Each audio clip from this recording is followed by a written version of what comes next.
Hello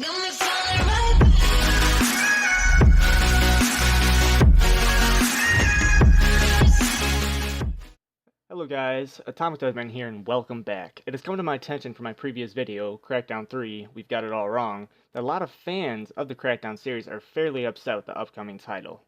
So today I wanted to look at Crackdown 3 through a different lens, to see if Crackdown 3 is AAA material, or if it will be another Microsoft first-party blunder awaiting to happen. Lately, as many of you already may know, that AAA titles have blundered spanning from 2018 into 2019. Such blunders consist of Fallout 76, Sea of Thieves, State of Decay 2, and now with critics and gamers' sights set on Crackdown 3.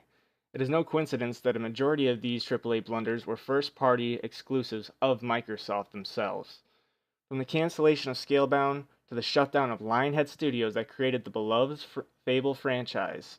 But on top of that, all the years it took to create Crackdown 3, Microsoft has left a dissatisfying and overall bad taste in the mouths of consumers. From what many can see in Crackdown 3 is very underwhelming within consumers' eyes and of that of the community of Xbox. Yet Microsoft is attempting now to advertise Crackdown 3 in their Xbox Game Pass, starting at $1 for users that are using the service for the first time, will not be enough for people to want to play the game. People will not feel that the game will be worth their time, more or less than even their hard-earned cash, even if it's $1. Consumers would still have to take the time out of their day to install a game, taking up more memory on their Xbox consoles, and then after waiting all that time, then they'd be able to play a game that they aren't even looking forward to, or don't even like, or going in with a bad viewpoint of the game. A major issue with Crackdown 3 is that during the reveal of the game so many years ago, at E3, the developers made way too many co-promises. Pretty much, it was so obvious they could not keep. When Crackdown 3 was showcased for the first time, they said that the game would have a 100% destructible environment within a multiplayer mode that would be separate from the campaign, which was fine. But what even stated on the Xbox Marketplace at one point that I noticed featured 99 to 100 players in such multiplayer. That you would be able to free roam in an entirely open world city with your buddies and take the buildings down with them in it if you so desired. What makes matters worse for Crackdown 3 is a lack of coverage that Microsoft gave the game. They did not advertise the game as much as they should have. I saw in the prior months more advertisement for BioWare's Anthem demo than I did for Crackdown 3. A demo had more coverage than a fully developed game. And this is going to ultimately hurt this game because people thought that Crackdown 3 for a long time is canceled. And due to that lack of advertisement, those people are probably still left in the dark. But back to the multiplayer. Within the multiplayer mode, it has been significantly watered down to what it was originally showed at E3.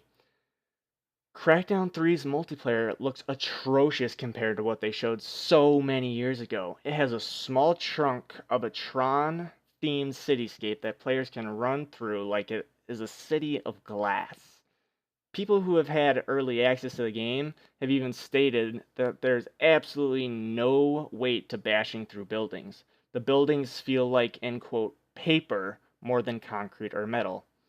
Also, the 4 versus 4 kill confirmed concept is not stimulating to gamers either.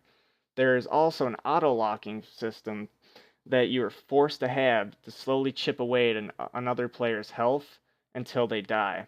This style of multiplayer gameplay is outdated and an old formula to the game design that should have been left within the past, not brought back into the present.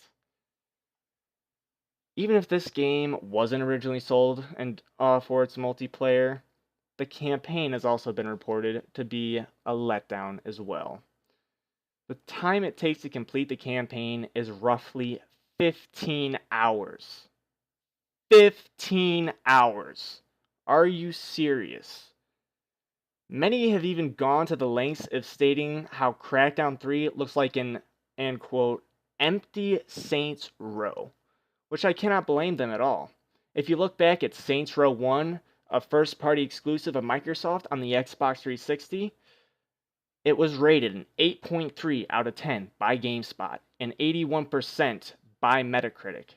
Saints Row release was pretty much released about 13 years ago. 13. And still has more content from the DLCs that they added to the various multiplayer game modes and features that were included with the game.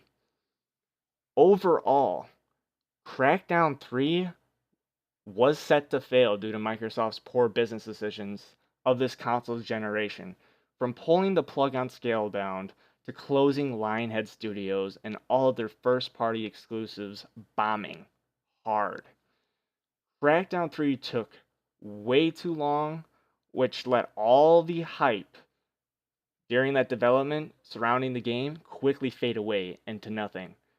There was slim to almost no advertisement on Crackdown 3, leading many consumers to believe that the game was cancelled. From what we all saw when Crackdown 3 was first unveiled, was way too many promises that were made, but none that could be really kept.